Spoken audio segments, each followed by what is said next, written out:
All right, everyone. Welcome to our weekly workshop. Today we will have Gary with us. Burchell, correct? Am I Oh, pronouncing that correct? it's not that posh. It's Burchell. Burchell. Burchell. Gary Burchell right here. Gary is over at Fireblade Software. He is the creator of two games, Abandoned Ship and Sentry. And we invited him because we saw his game. We featured it on Best of Unity, and we were like, ooh, this looks incredible. We like what we're seeing. Gary happened to hop by and is going to have a talk to us about how he got into the industry, how he's gotten this far as building games goes, and also just kind of like relay some of his knowledge that he has gained through the years that he can impart onto you guys so that you guys can learn from his successes and also his mistakes. So thank you, Gary, for being a part of this. Yes, happy to be here. So, yeah, I have been in the industry for a long time, and I've covered a multitude of roles in that time. So, um, you have to go back to when I left university um, in 2001, 2002, if I remember rightly. And I kind of, at the time, there was no games degree courses or anything like that you have now. But I knew I wanted to get into games because I was like, if you're going to be spending your life working, it better damn be something that you enjoy doing. Mhm. Um, so yeah, I left university. Back then, of course, we're talking about it was PS2, GameCube, Steam didn't exist back then, so there wasn't the routes to market that there are now. So back then, it was a case of you basically you got a job in a studio. The indie scene didn't really exist back then, which I think everybody that gets into games sort of harbors a desire to make their own games, but back then you just the route to market wasn't there. So anyway, I managed to get a job in a studio about an hour away from me called Climax Studios. They're a work for hire company, and that was as a tester. And I made it very clear when I went for the job that I didn't want to, my career didn't lie in testing. That was on a game called Serious Sam Next Encounter, which was on a GameCube and PS2. But anyway, I stayed there for like 13 and a half years, and I moved from QA to lead QA, and then I was a designer, and then I moved into production because I naturally gravitated in that role.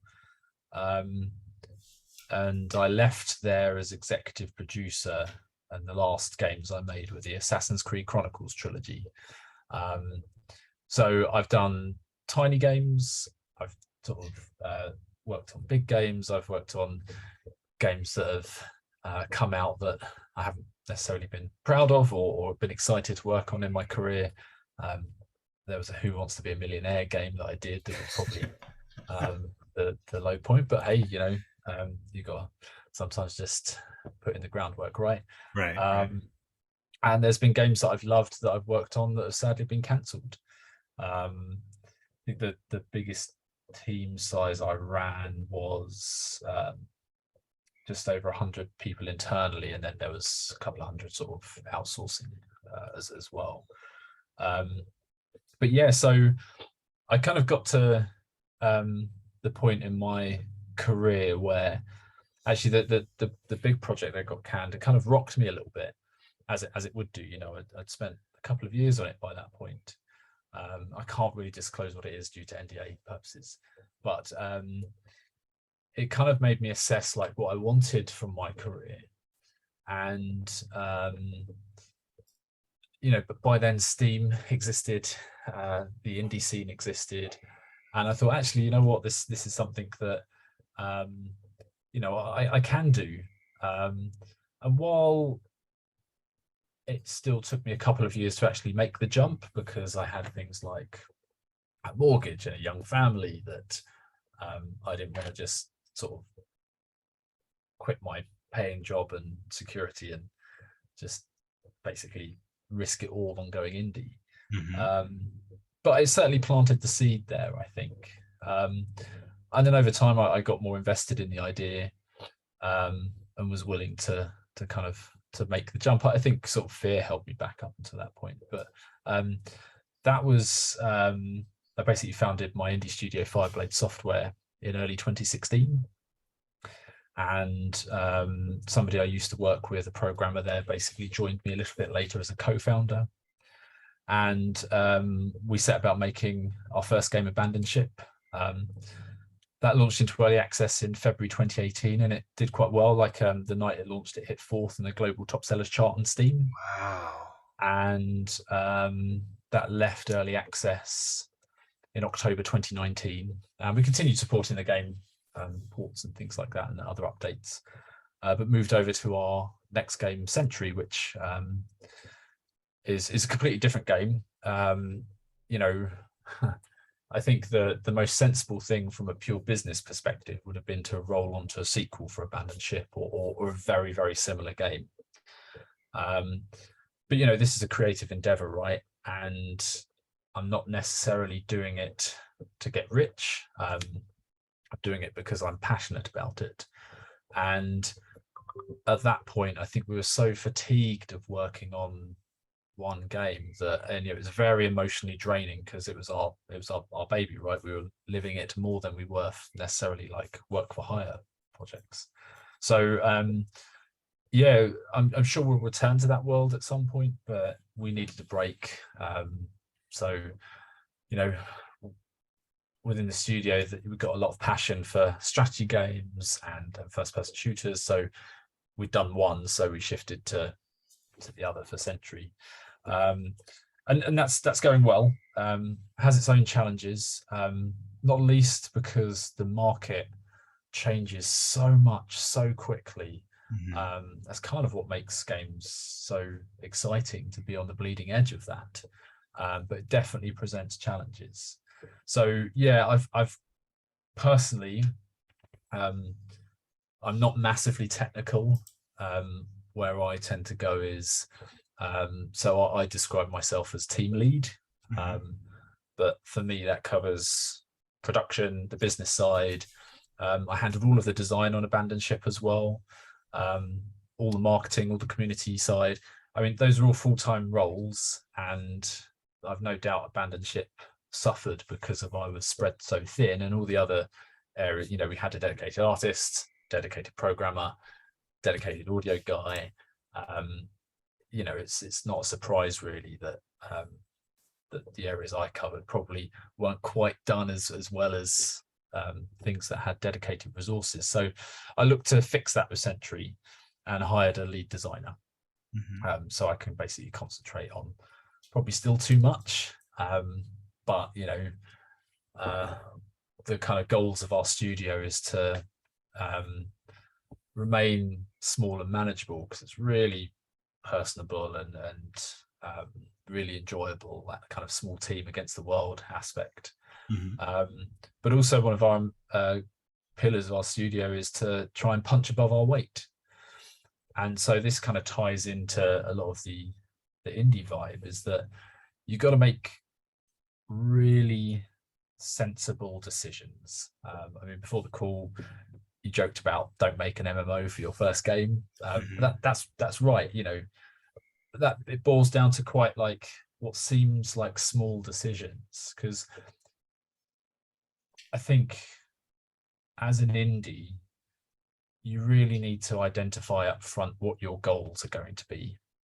I guess this actually applies to anything really. So for us as a studio, we wanted to create something that we felt had the chance of a high ceiling of success. You know, we knew it was unlikely that it was going to become a mega hit. But we felt like it, you know, the games, all the games we make have a chance of you know, being very profitable for us, because one of the other things that we want as a studio is to self-publish all of our work. We don't want to go over publisher. I've done that too many times in my career, and while I've worked with some great publishers, I've also worked with some not great publishers. So you know, that's really important to us. But I think, you know, for other people, it might just be, you know what, I want to create something just so I have a shipped product, or I might want to create something that I know I can take to a publisher and get it signed. So whatever your goal is that you identify, I think it's very, very important to kind of choose something that you've got a chance of achieving, whatever that might be. Right. Man, there's so much to unpack there in that last Yeah, 10 minutes that I'm gonna be going back to it. I'm gonna be picking of it all course. Yeah. apart.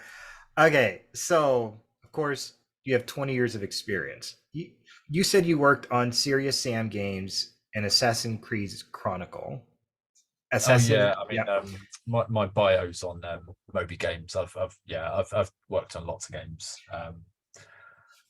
Uh, Either like full time or diving in and out, like Silent Hill Shattered Memories was, and Silent Hill Origins were other games that I kind of dove in and out of. So Man, I've covered a lot basically. I got like them right over here Oh, on my have you? Yeah. shelf right You know, there. offline and not recorded, I'll tell you some stories Oh, about I that. would love to hear this. I can't wait.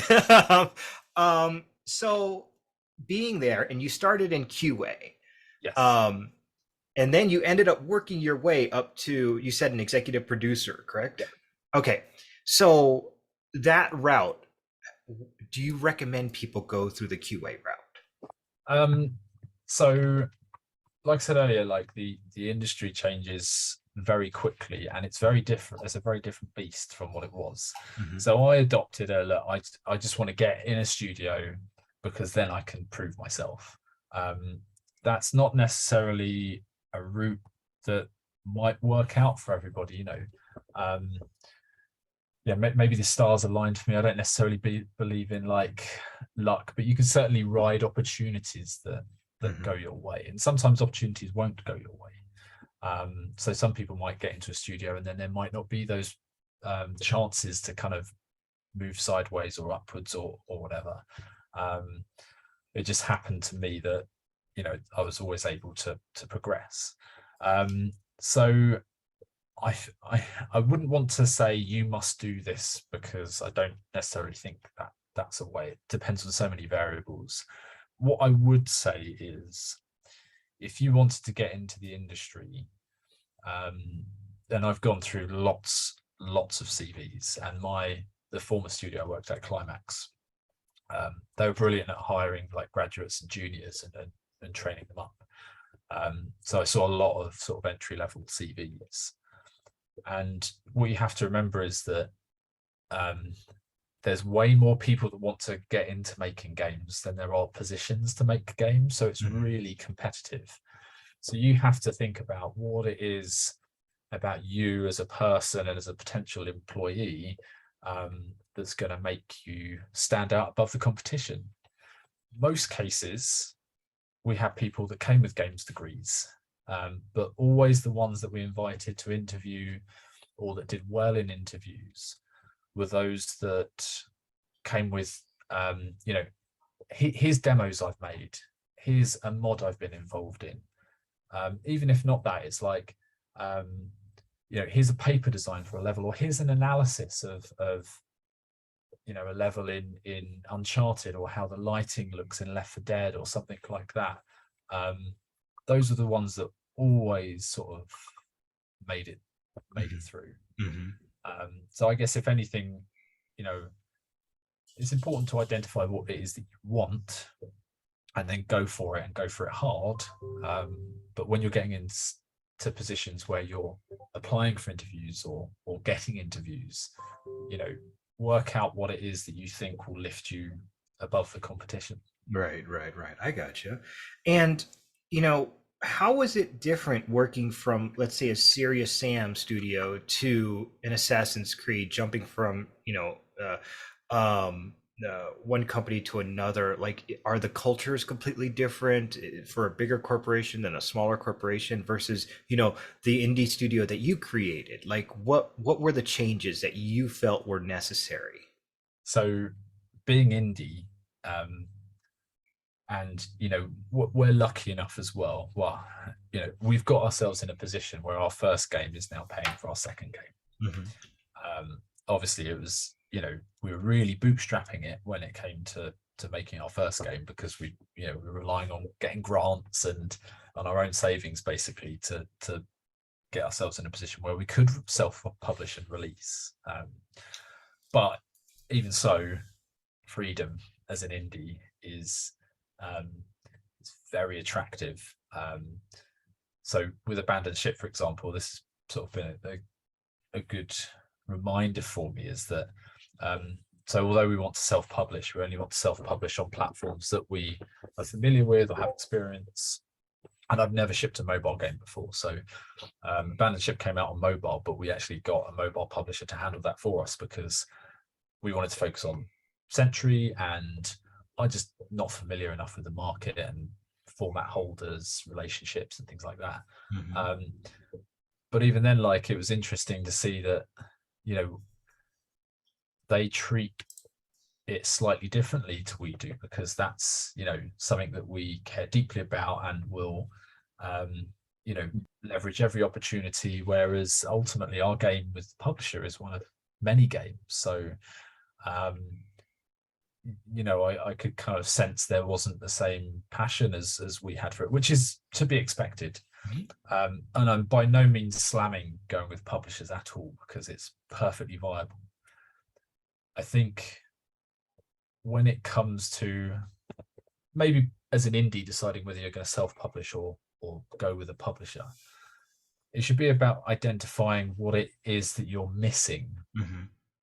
Because if it's just funding, you probably want to do something else, like get investment or even a loan. If it's things like, hey, I hate marketing, I can't do it, I don't have the relationships with format holders, I need somebody just to handle localization and QA, then publishers are great for that, and of course they do provide funding as well. But that doesn't quite answer your question. So I mean, there's the freedom aspect for sure. As an indie, is very attractive. But working in a studio and for different publishers, you learn a hell of a lot. I doubt I would be anywhere near as successful as an indie studio if I didn't have all of the knowledge and experience that I'd accrued for 14 years, 13 years in the industry, learning stuff basically. And I've made plenty of mistakes as an indie, don't get me wrong. I just probably would have made a lot more if I didn't have that prior experience. I think working for I've seen all sorts of sort of relationships with publishers. So using the Who Wants to Be a Millionaire, for example, it was actually the IP holder that was the tricky one to deal with, because they really, really cared about things like how their branding was shown. The blue isn't quite right, like that. And the publisher was a bit more relaxed, focused more on the game side. Working with Ubisoft and Assassin's Creed was really interesting, because they've got an editorial team just dedicated to Assassin's Creed. They've got multiple studios working on multiple games. And it was interesting. I remember talking to, I think, basically the game director in that editorial team. And even he said he feels like a small cog in a big machine, because he'll make a decision, it will take months to filter down into their 1,000-person teams before he's back playing it. But they really cared about how certain things were represented, but then they also really cared about just making a good game, because it was representing a part of a franchise. So I think where my career's touched on a lot is on the production side. So of course I get to see a lot of things going on at the publisher, as well as internally with the developer. And I've worked with some publishers where it's been great. They've been very accommodating and mindful of what it's like as a developer and what we're trying to achieve. I've worked with ones that have not been like that, and that like to They know they have power over you because they pay the bills, Yeah. and sometimes we'll use that as a stick to beat you with. Um, but I think learning the ropes working in studios with publishers is a really useful, viable thing. And I would have been happy continuing to do what I was doing in my previous job forever, because it's still making games, it's still great. I was very, very happy there. I just had this unanswered question, like, you know, when you got in the industry, you wanted to make your own games, and this is a way to do it. Mhm. So, when you're lying on your deathbed, what are you gonna say to yourself? It's Yeah. like, Is that, what's the matter, McFly? Chicken? yeah, that bucket list right there. Yeah, Um, yeah. so we talk about, you're talking about publishers a lot, and this is fascinating because we talk to a lot of developers, we talk to a lot of people who are on the computer, they're showing us their tips and tricks, but they don't really like to talk about the publisher side very much, just because they've dealt with one publisher, they've dealt with they've vetted three different publishers and they looked at their deals and said, hey, this, I like this or I don't like this. But it seems like you have a tremendous amount of experience in here. So, I'd like to broaden this up because it's something we don't talk about a whole lot. So for an indie dev, let's say they created a game, and we could do bare MVPs of the product, et cetera, et cetera.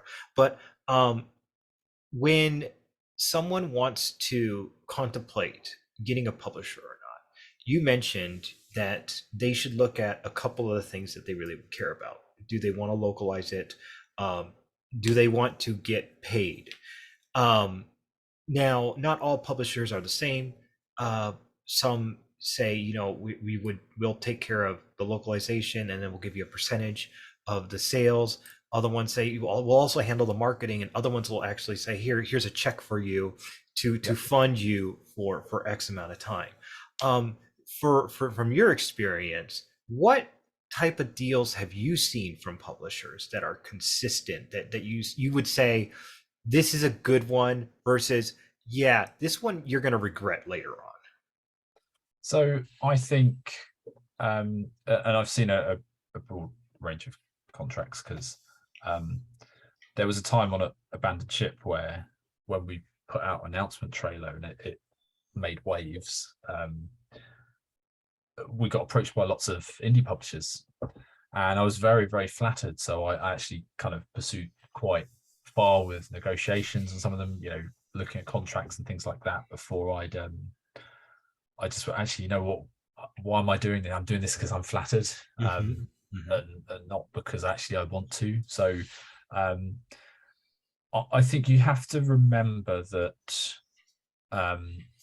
when you're going with publishers, look at their portfolio. If they're experienced in the genre of game that you're making, that's normally a good sign, because they should be well versed in that.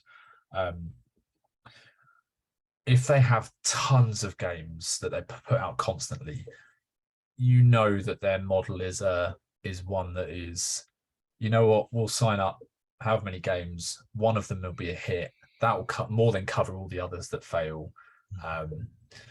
But I think in terms of alarm bells, it's generally acceptable now that developers keep the intellectual property.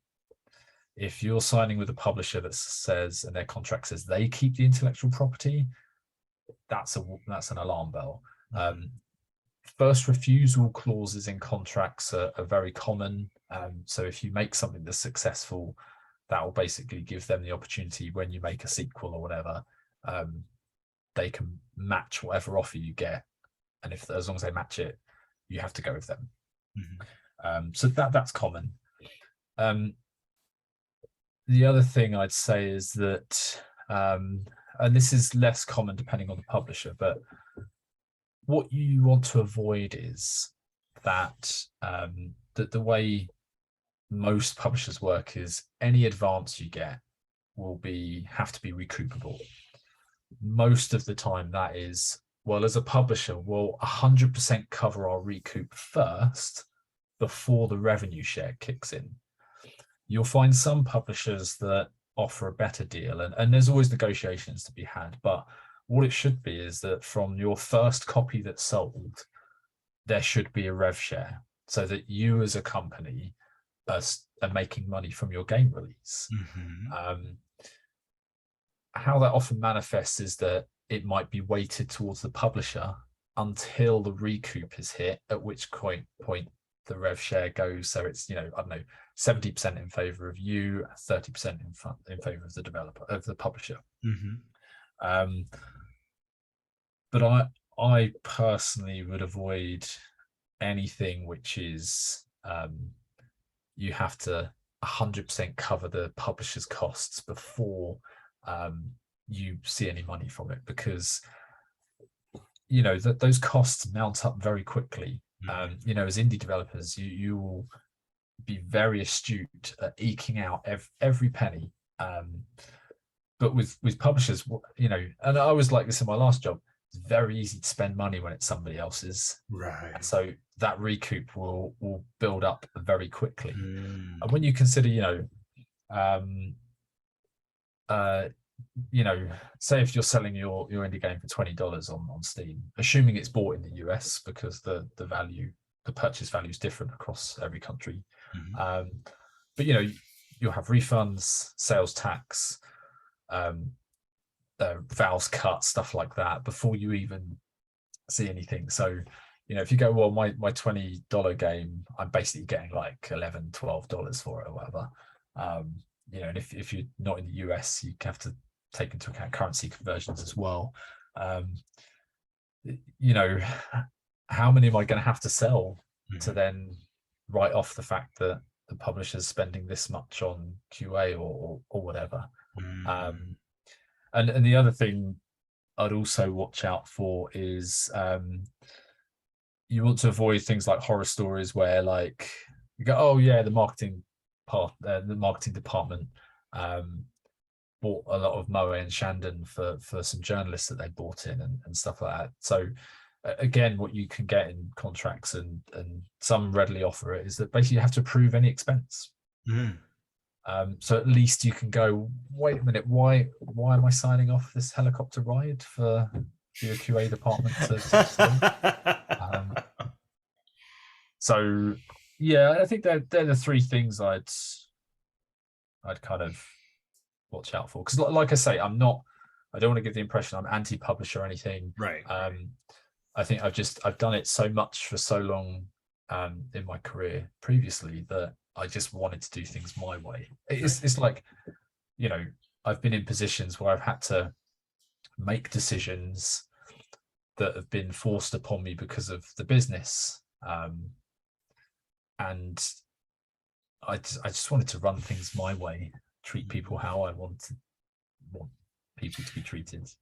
Do the publishers, and speaking from like, let's say like a Serious Sam Assassin's Creed side versus let's say an indie side, do the publisher have a certain level of control on the product itself, or are they pretty much hands off, or does it just vary between the publisher? Yeah, it varies. I mean, you're there to make the game, but some producers that work for the publisher, and sometimes I have designers as well.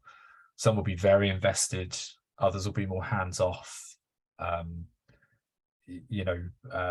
If things are going well, they'll leave you alone more than. But even then, if the people are really that you're working with are really invested in it, the Ubisoft guys came over to our studio a lot from Paris, and we built really good relationship with those guys. He'd be over for like a week out of every month. I think it was like not quite sure if it was like a kind of little getaway for him. Yeah. But and that was great to have that relationship. That was I really enjoyed working with Ubisoft. Wow. Others have been much more standoffish. They just care about as long as you're delivering what you've said you're going to deliver and everything's on track. Mhm. then yeah, they're just happy for you to get on with it. Gotcha. Um, so also, let's see, based on your experience with all the games that you've worked on, Yeah. um, if you were to tell somebody, hey, based on today's standard, would you tell them go to a big studio first, or would you tell them try to do it on your own first? Um, I think a lot of things that held me back, particularly from going indie, was fear.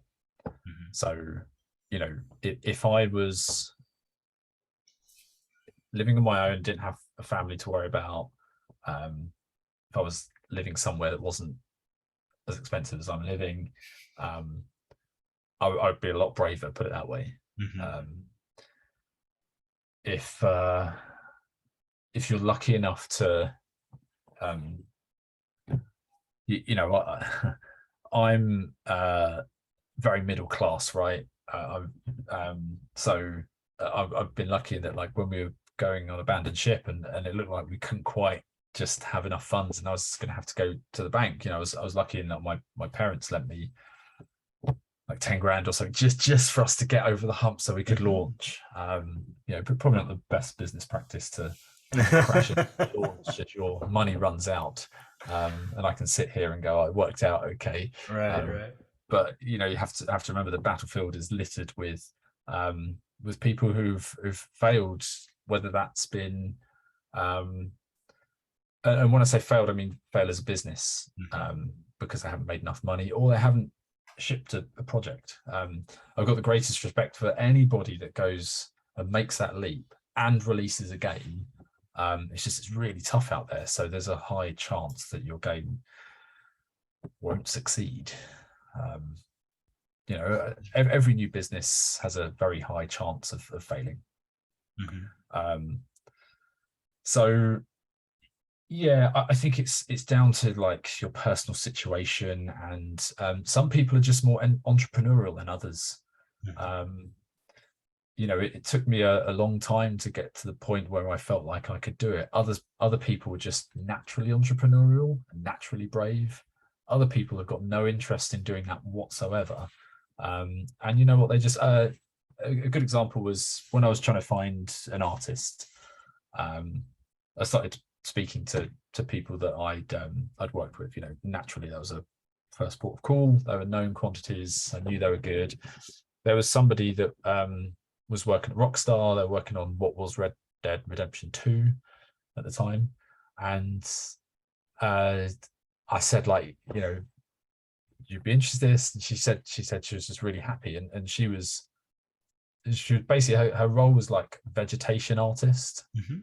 So she spent like 2 or 3 years just basically making bushes, Mhm. but she absolutely loved it and was just happy to continue doing that. And that's brilliant. And the industry and the world needs like everybody with different approaches for it to all work cohesively. So I'd say so much of that relies on how you feel as a person, and just because you might want to make that leap eventually, um, most of us have time. Presumably nothing bad happens, but that you can build up to stuff. Um, and other people, I think we're getting back to that kind of fear of failure thing. Some people aren't even afraid of failing. Mhm. Um, I don't think we talk about failure enough. I think we all gravitate towards success, Yeah. because it's everything we aspire to. But people that fail get kicked back into the dirt and then just get right back up again. I'm very envious of people like that. Um, there's some so that where I'm in Guildford's quite a hot spot of like publishers and developers, Mhm. and there's a guy I know probably a couple of miles away who he was just like, well, I tried something, it failed, got a job for a little bit, and then went and did it again, and now it's successful. And I'm like, that if I'd failed, I'd still be laying in the fetal position. Um, so yeah, it's so much down to personality. Yeah, yeah.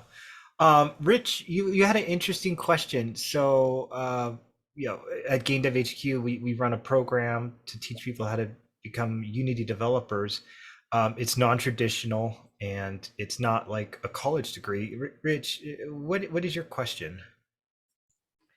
Hey, Gary, thanks so much for taking time with us today, man.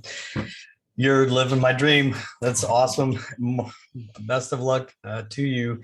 And I don't know if anybody's ever told you this, but you look a lot like an MMA fighter. I don't know if you've ever done that, but I think you'd probably be awesome, man.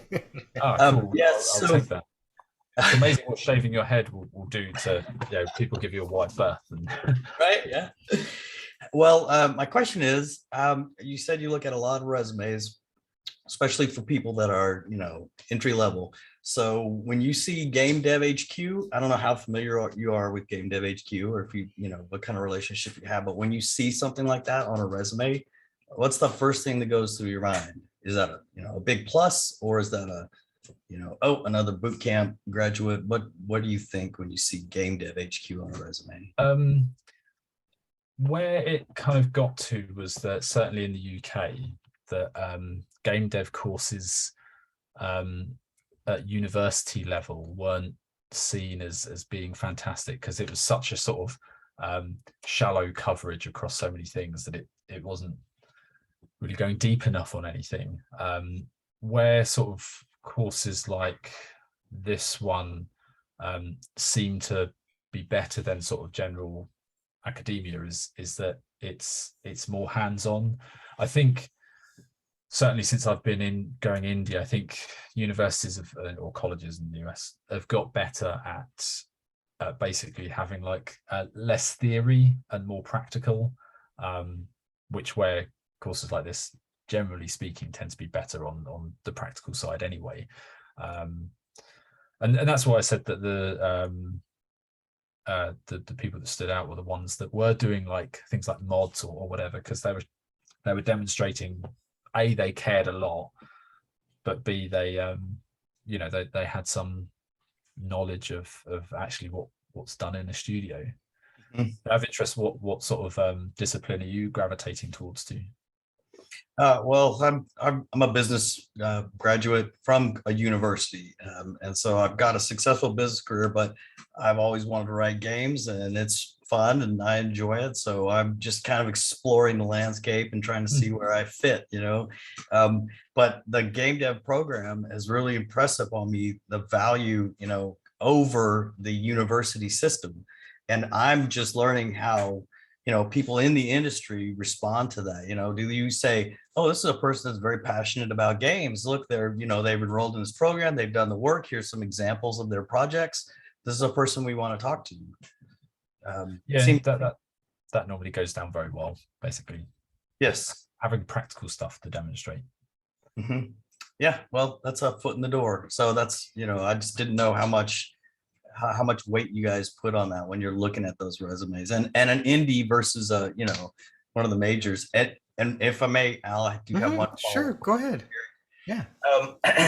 I'm really curious, since you've got to be in both worlds, like in which world do you feel more connected to your players, to people that play your games? Like for these big companies, Assassin's Creed, when you put out a game, do you feel like when people go, oh, I love Assassin's Creed, you feel like, hey, that's me, as much as, as an indie, when you put out that game, you're like, yes, that is my game. Yeah. So that connection? like using Assassin's Creed as an example, or any project in that company, once we were done. So naturally we cared, so we'd read the reviews, we'd look at the user reviews and things like that, but the contract would come to an end, so we'd move on to the next project, and because you're getting paid either way, as an employee, it's kind of easy to do that. As an indie, it's very emotionally draining. Like I'm not equipped emotionally to be an indie dev, really. So a couple of examples. A recent one was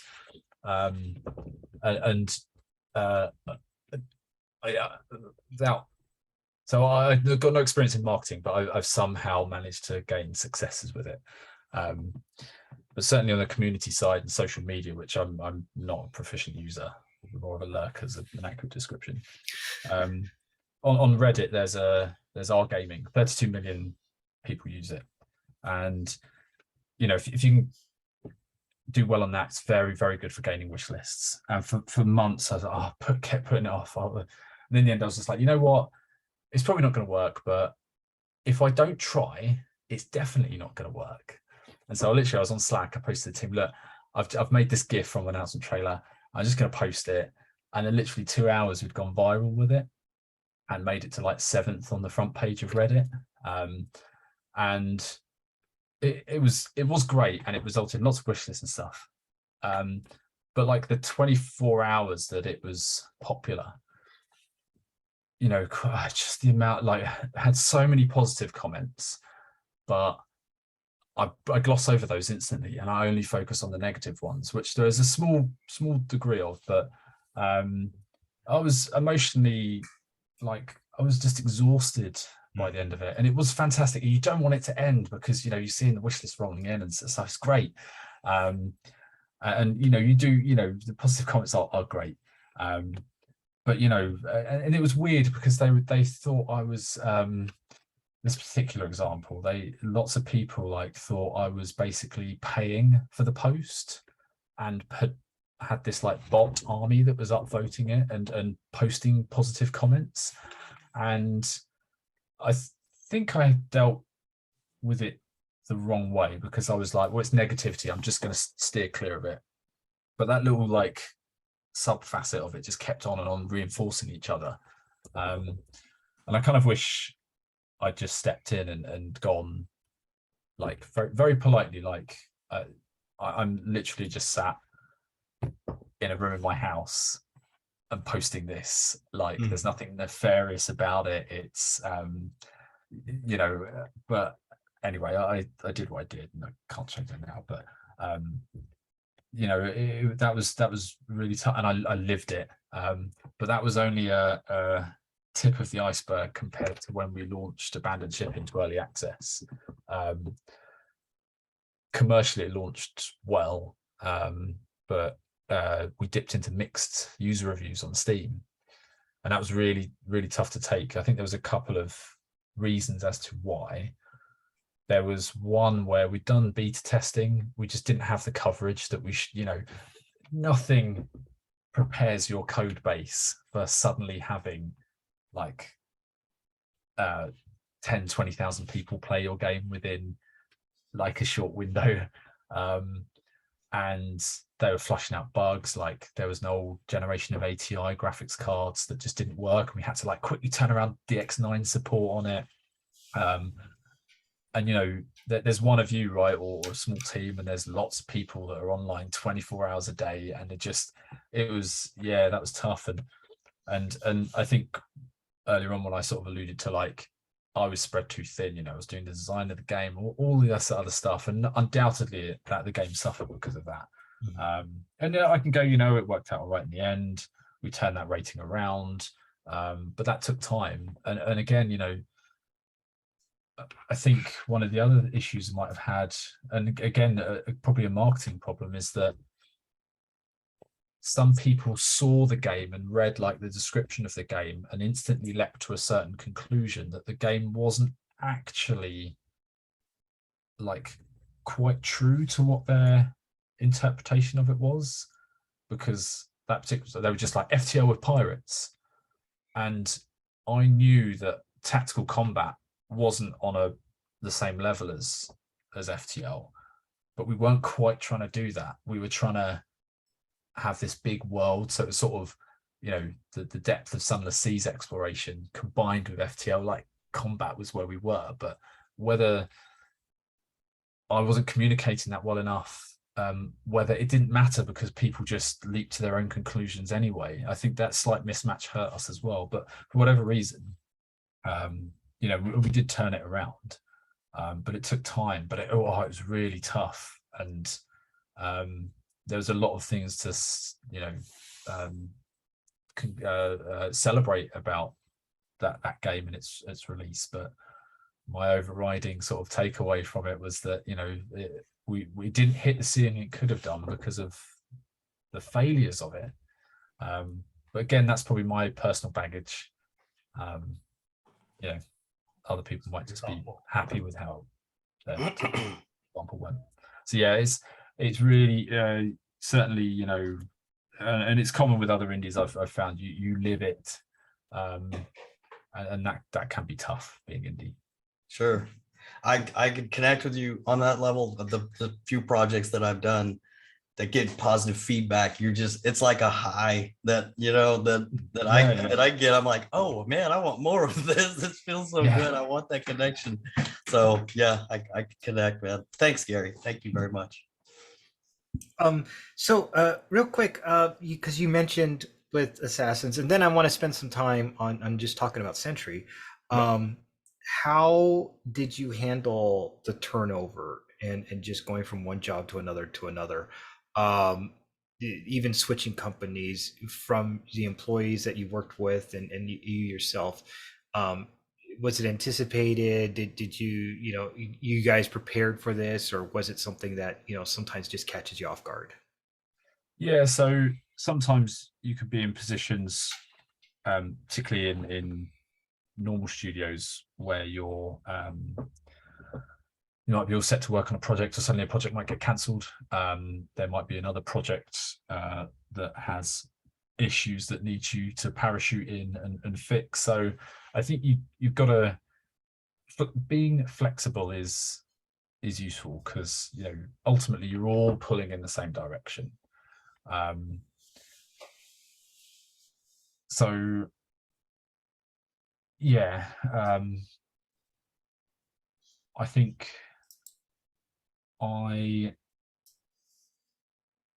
as an indie, in some ways you feel like your fate's much more in your control, because you know what the roadmap is and things like that. So in a studio, sometimes again you can have, even your position, redundancies get made. Sometimes people don't see that coming, particularly in bigger studios, or even if you're an entire studio that gets shut down. If Microsoft shut down Lionhead, say, which is again a local studio from yesteryear, for them that's just somebody in Microsoft probably just deleted a row in Excel. That was like 200 people's jobs gone. So yeah, I think being flexible is important,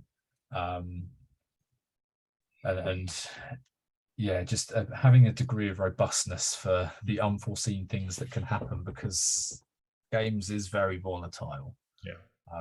So it's rare to meet somebody without a war story along those lines. Yeah, and if you guys are in that situation, don't be a dick to other people, because you may need to go work with them one day. Oh, totally. Yeah. That's a very, very pertinent point, because it's a really small industry. And so I know that there was one particular producer in our studio that was very happy to just burn bridges as he went. And I quite happy to climb above the corpses of his people he backstabbed and stuff like that. And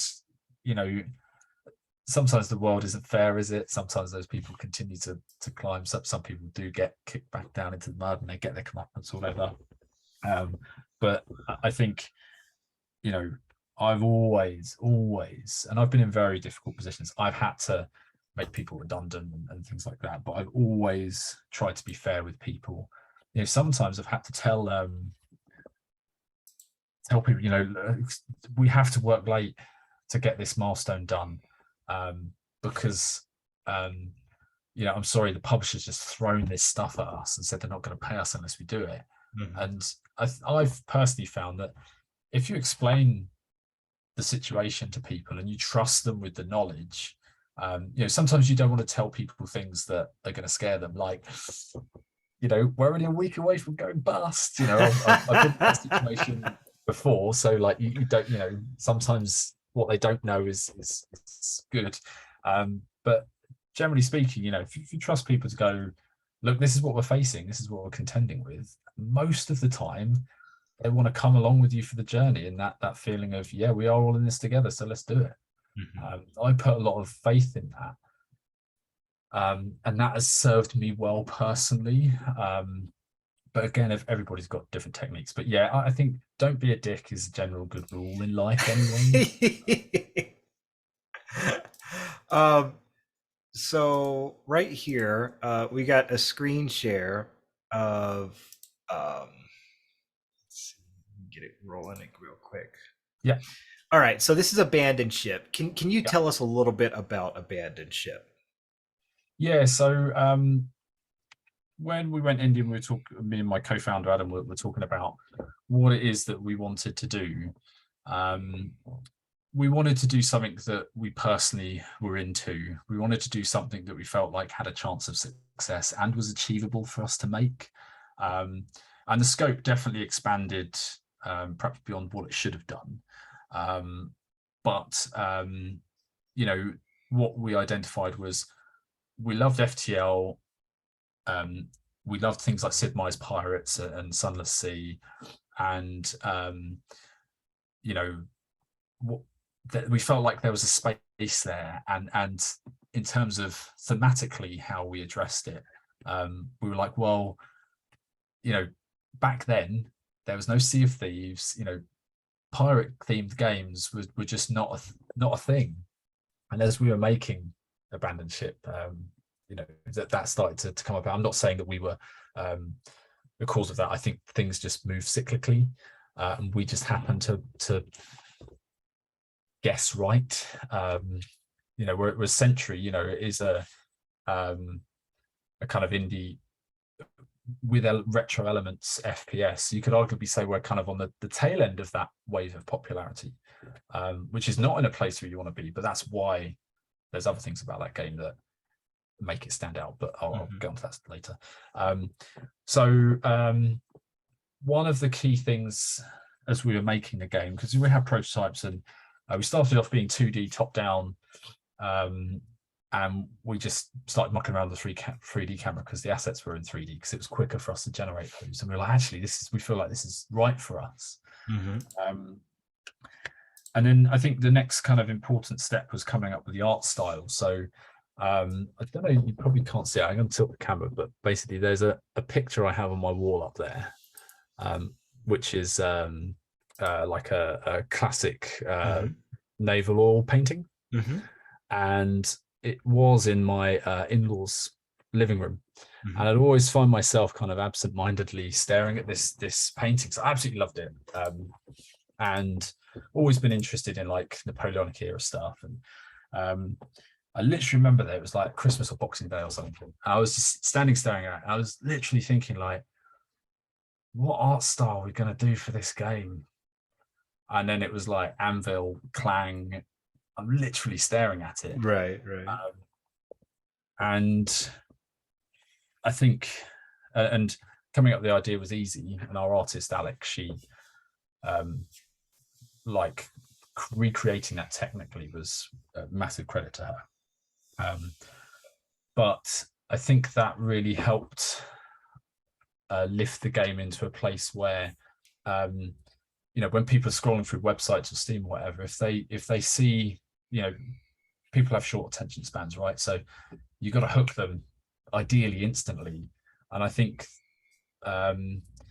what Abandoned Ship, one of the things it did well is that even now, there's not really anything that like one for one looks like it, in terms of like the oil painting art style or the way we present combat or whatever. And when I compare that to Sentry, and you go, and this is one of the challenges we have with it, is when you ultimately boil Sentry down, it's person running around holding a gun from a first person perspective. And of course that's ubiquitous, right? So it's everywhere. So I think on Abandoned Ship, that's one thing that helped us gain traction to the point where, you know, for us, it's all about accumulating wish lists. And ultimately that it did work out all right for us. I mean, coming up with ideas and stuff, it's the easy part. You still got to stick the landing and execute. But you know, we shipped it. and it did all right. And speaking of Sentry right here, you were mentioning this is kind of like on the tail end of the first. I doubt there's a tail end for first person shooters ever at this point. I mean, it's kind of like saying that movies are going to get old after a while. Yeah. I don't So think it's ever going to change. one of the reasons why we went down this route was that what I wanted to do is, and I spent quite a lot of time sort of thinking about this, was that I know what you're saying, like for a certain degree, like first person shooters are sort of like an evergreen genre. And I was looking at other games. I won't name names, but and I was looking at, I was playing them. I was going like, this is a 7 out of 10 game at best.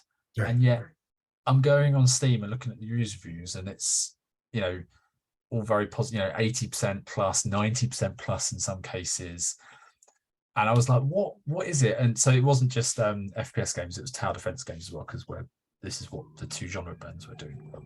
And I was like, what is it about those games? And I was really sort of drilling down, and I kind of came to the conclusion that there's a certain like lizard brain element of certain genres where you know what, as long as you, and again, it depends on, you have to execute it well or well enough, but pointing a gun at things and shooting them, it is fun.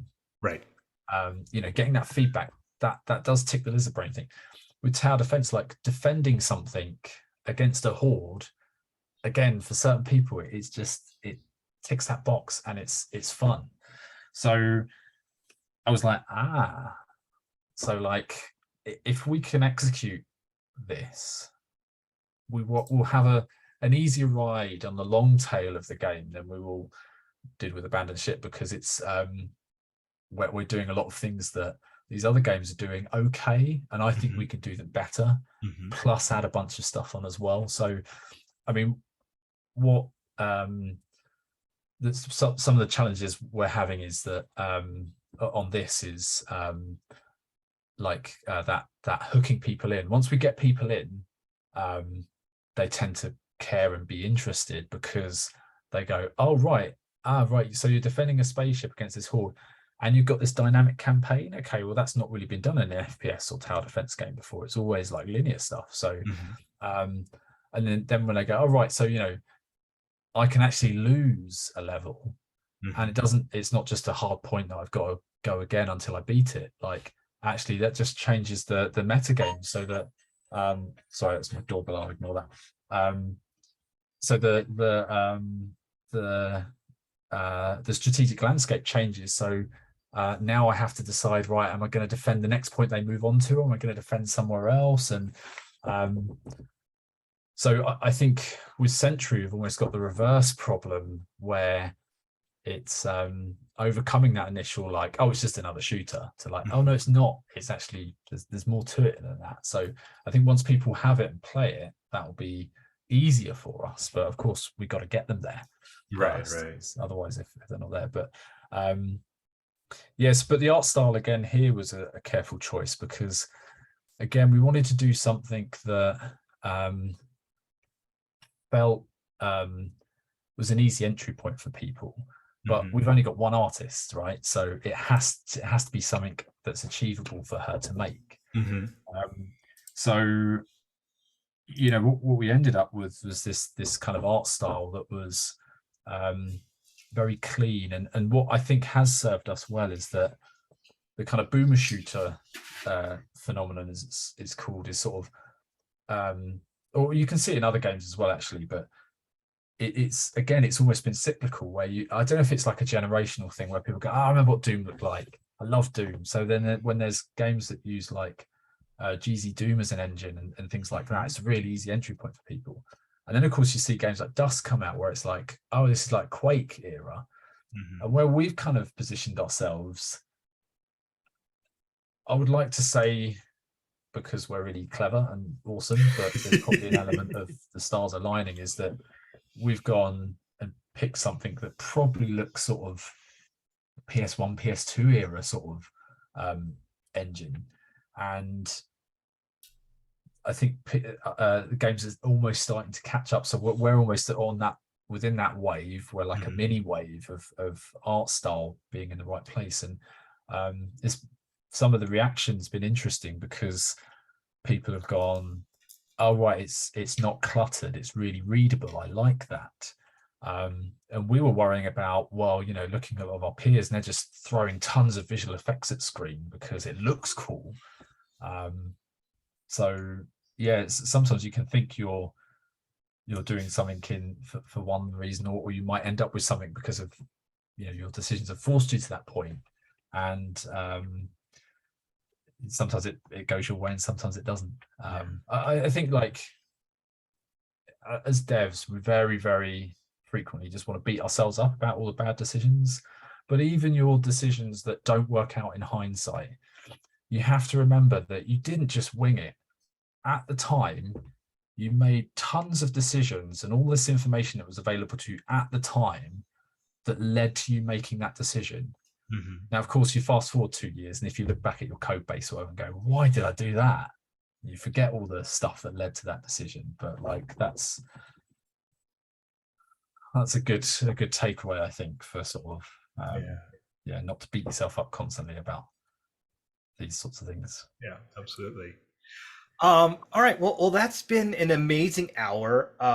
Gary, thank you for being a part of this. Is there one bit of advice you'd like to give everybody before we call this, and so that they could walk away with some I'd love to some say, I'd astounding knowledge? We've had a lot here, but I was Yeah, curious if there's yeah, anything yeah. else that you had. I've tried to like just cram in my knowledge. Oh, the one takeaway from this is probably wishlist Sentry. No, Nice. So yeah, I think that's really tough. I wish I'd come up with something really sort of mind blowing beforehand, but I think, like, there are probably other careers you can have or jobs that will you'll be able to leave in the office or whatever. There won't be something that will kind of you know, keep you awake at night. There are things that, you know, you might make more money from and things like that, but if you're into games and you want to see how the sausage is made, and sometimes it's not pretty, but when you boil it down, like, it is an immensely cool industry to get into. And you know, I'm not going to hide that sometimes it's tough, but at the same time, sometimes you're paid to sit in a meeting and decide 10 ways that characters are going to get killed. And, you know, most of us have to work, right? So if you're going to be spending like 8 hours a day, 5 days a week doing something, make sure it's something you enjoy, because I can't think of anything worse than just looking back and like my dad. Maybe I'm doing this because of my dad, because I heard him complain about, you know, he'd be my age going like, oh, I can't wait till I retire. And I was like, why? Like, life doesn't have to be that way. So yeah, I think, you know, do what makes you happy. Maybe we'll end on that. Good advice. Good advice. As long as it doesn't hurt anybody, I should say. If you're a serial killer, then don't do what makes you happy. All right, guys. Check out Fireblade Software. Check out Abandoned Ship. Wishlist Sentry. Thank you, Gary, for being a part of this. We're just gonna hit the stop on the record button, and everyone else who's in here, thank you for being a part of this.